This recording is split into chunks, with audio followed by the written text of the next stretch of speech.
भक्तजनों, आज आप सुनेंगे कथा में एक बूढ़ी माई और गणेश और माँ तुलसी की कथा है। एक बुढ़िया माई थी। जो बुढ़िया माई अपना नाती के साथ रहती थी। एक पहाड़ के गुफे में बुढ़िया माई एक गाय का पोस रखी थी। बुढ़िया माई का गाय खूब सुंदर एक बछड़ा को जन्म दिया था। बुढ़िया माई श्रद्धा से अपना बछड़ा को गणेश कहकर बुलाती थी। बुढ़िया माई का नाती गाय को देखभाल करता था।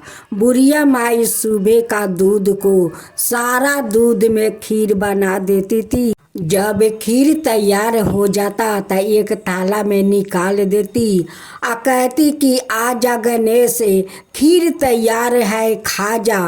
वो बछड़ा दौड़े दौड़े आकर बुढ़िया माई के पास वो खीर दे देती या बछड़ा खीर खाकर अपना माँ को पास वापस चला जाता। बुढ़िया माई सुबह उठकर अपना सारा काम कर लेती है। नहा धोआकर माँ तुलसी का पूजा कर लेती है।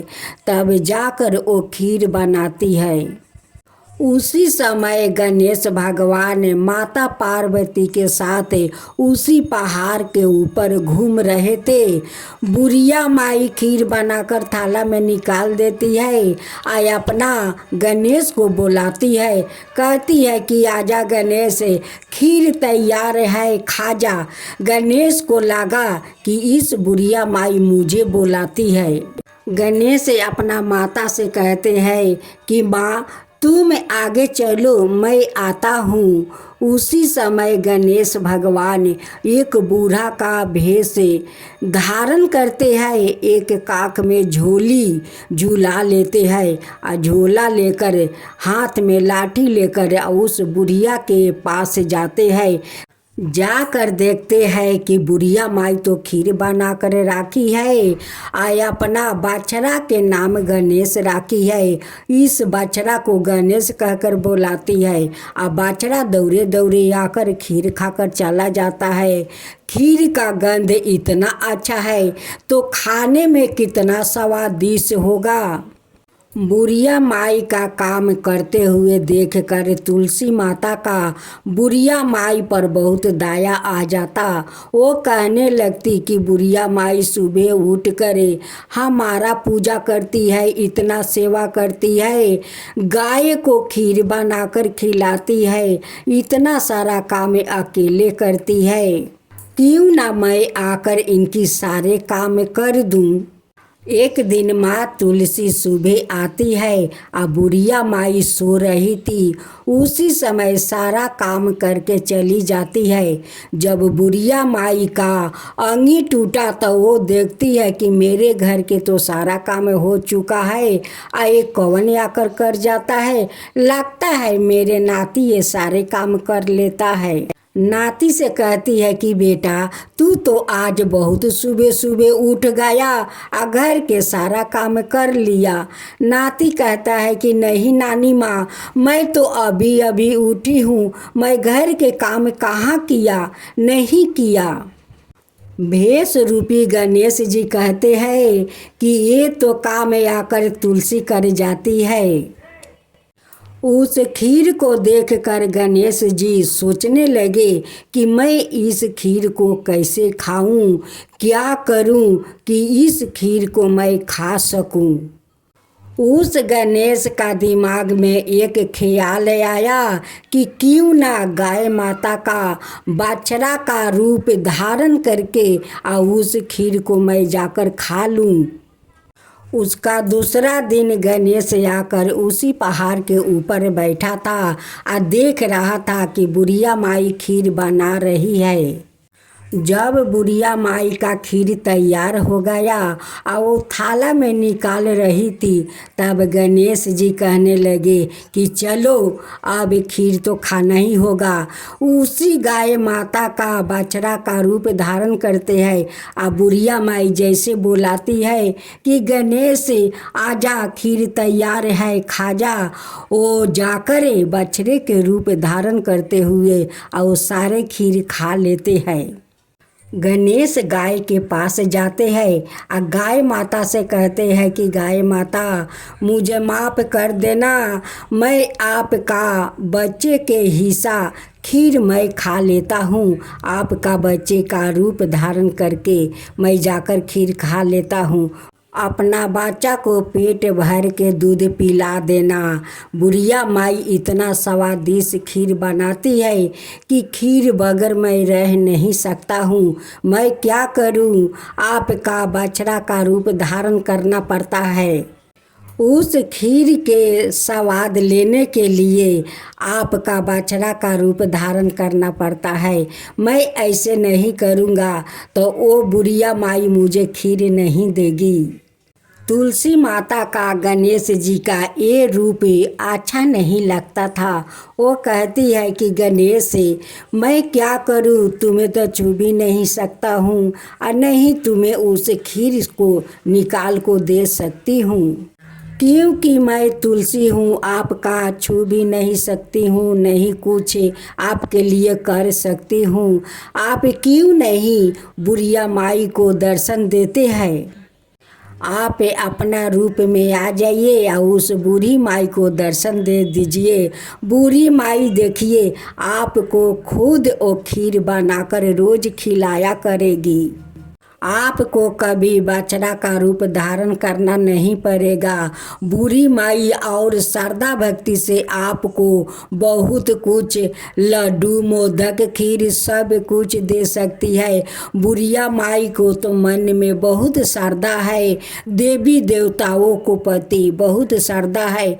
देखिए मुझे कैसी सेवा करती है तो वो आपका भी सेवा करेगी। एक बार दर्शन दे कर को तो देखिए कि आपसे वो कितना प्यार करती है, आपको कितना सेवा करती है।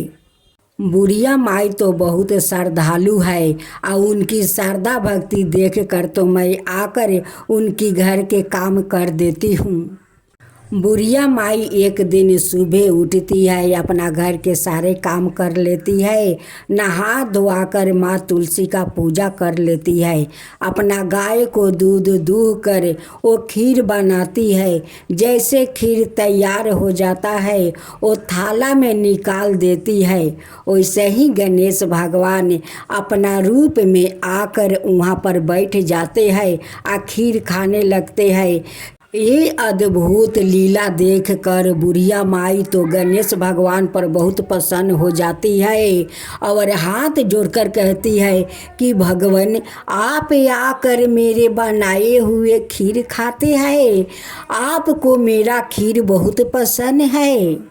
हे गणेश भगवान, अगर आपको मेरे बनाए हुए खीर इतना स्वादिष्ट लगता है तो मैं रोज़ आपके लिए खीर बनाऊंगी, आपको परोस कर रोज़ खिलाऊंगी और रोज़ ऐसे ही आप आकर मुझे दर्शन देते रहिएगा।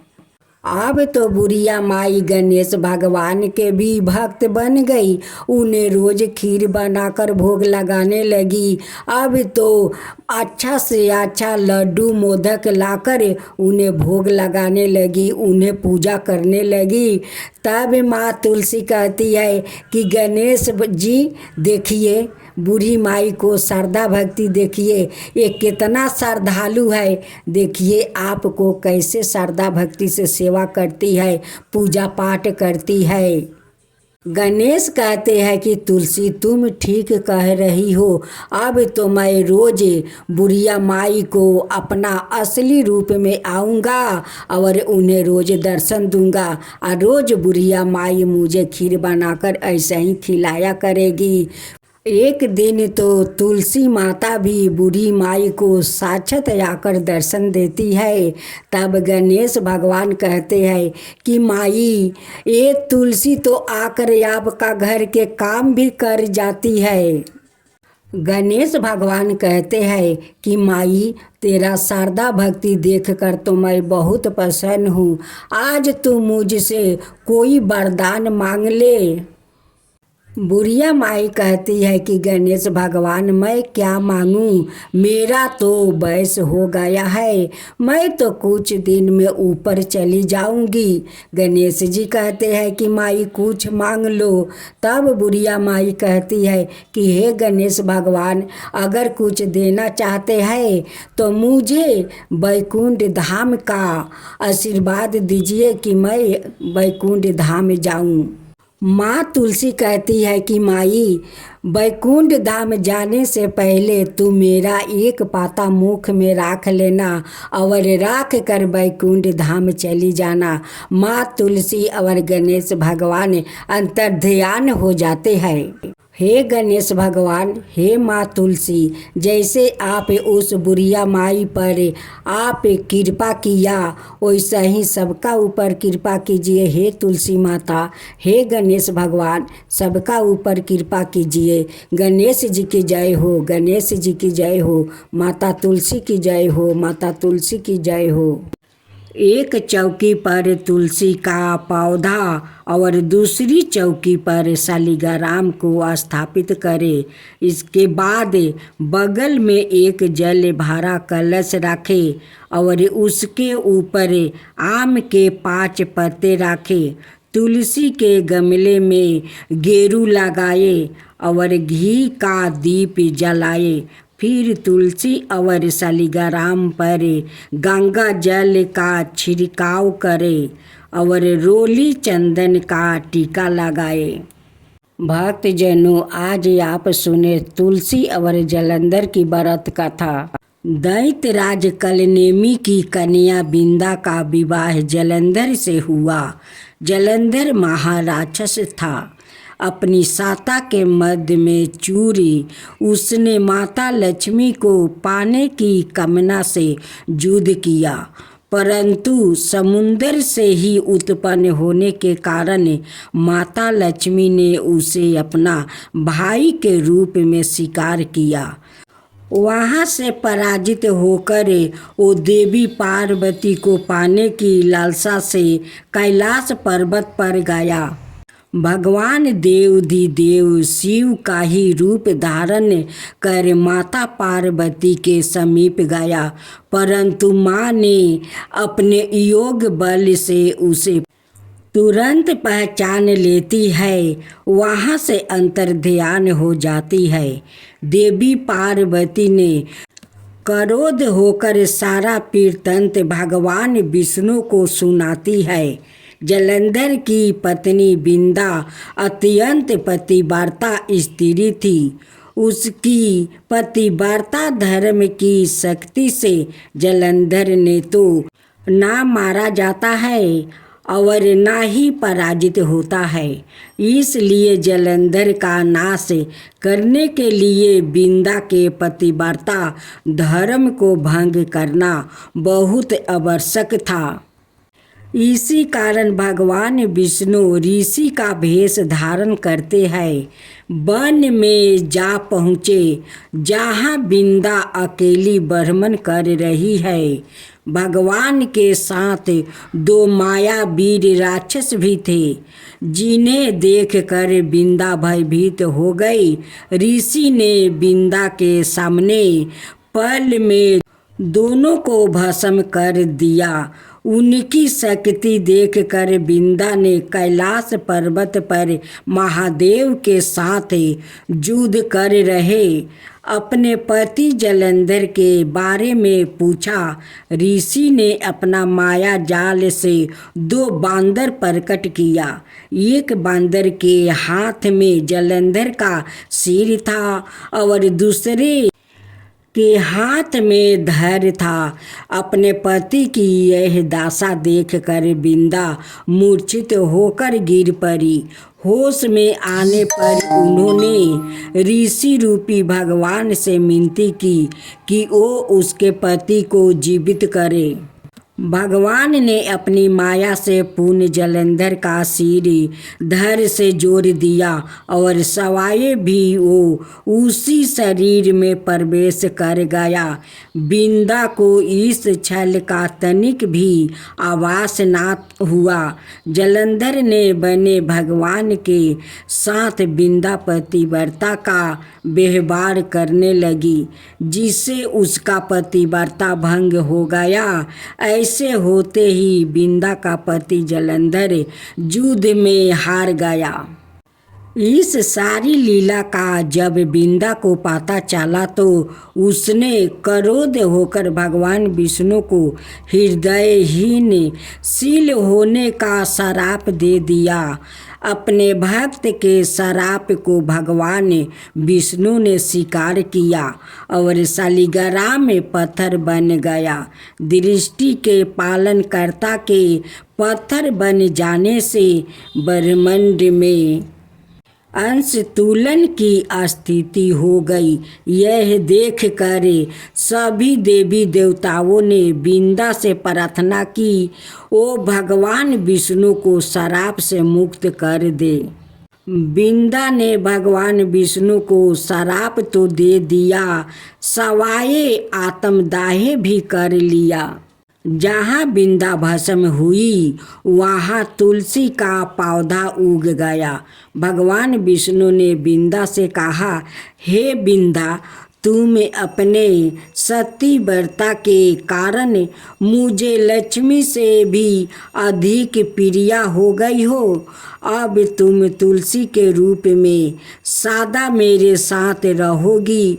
जो मनुष्य भी मेरे शालिग्राम रूप के साथ तुलसी का विवाह करेगा उसे इस लोक और परलोक में विपुल यश प्राप्ति होगा। ऐसी मान्यता है कि जिस घर में तुलसी होती है वहाँ यम के दूत भी असमय नहीं जा सकते।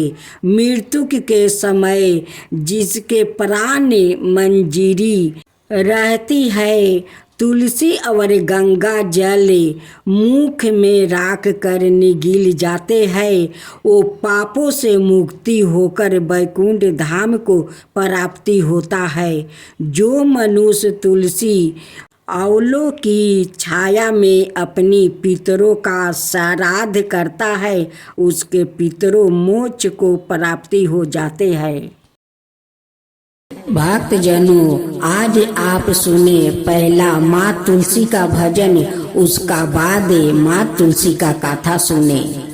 सावर सावर तुलसी के हरियर हरियर पातावा, यार हरियर हरियर पातावा, मोजरवा झरी गिरे लहो आंगनावा, मोजरवा झरी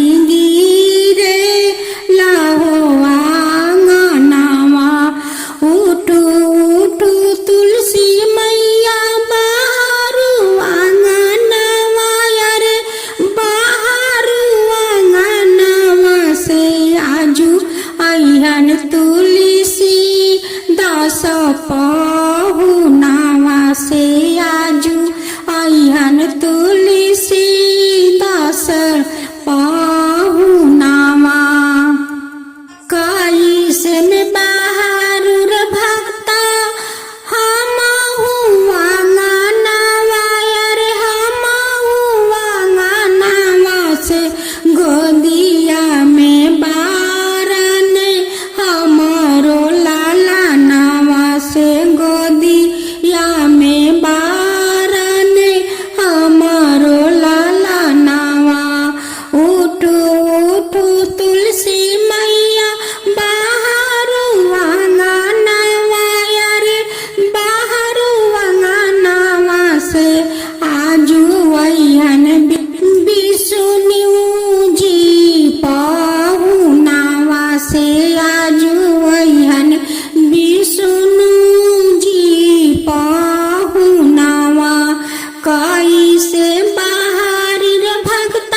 गोदिया में बारन हमरो लाला नावा। सावर सावर तुलसी के हरियर हरियर पातावा रे हरियर हरियर पातावा मोजरवा जरी गिरे लहुआ नावा मोजरवा जरी गिरे लहुआ नावा। उठू उठू लक्ष्मी मैया बाहरुआ नावा अरे बाहरुआ नावा से आजू है नारायण जी पहुनावा से आजू नारायण जी पहुनावा। कैसे बाहर भगता हम हुआ नावा अरे हम हुआ नावा से गोदिया में बारन हमरो लाला नावा से गोदिया में बारन हमरो लाला नावा। उठू उठू राधा मैया बाहरुआ नावा से बाहरुआ नावा से आजू वैहने से आजू वैहने कृष्णा जी पहुनावा से आजू अयन कृष्णा जी पहुनावा। कैसे में बाहर रे भक्ता हम हुआ नावा से गोदिया में बारन हमरो लाला नावा से गोदिया में बारन हमरो लाला नावा। सावर सावर तुलसी के हरियर हरियर पातावा मोजरवा जरी गिरे लहुआ नावा मोजरवा झरी गिरे लहुआ नावा। उठू उठू पार्वती मैया बाहरुआ नावा से बाहरुआ नावा से आजू वैहने शिवा गुरु पहुनावा से आजू अहन शिवा गुरु पहुनावा से आजू अहन शिवा गुरु पहुनावा।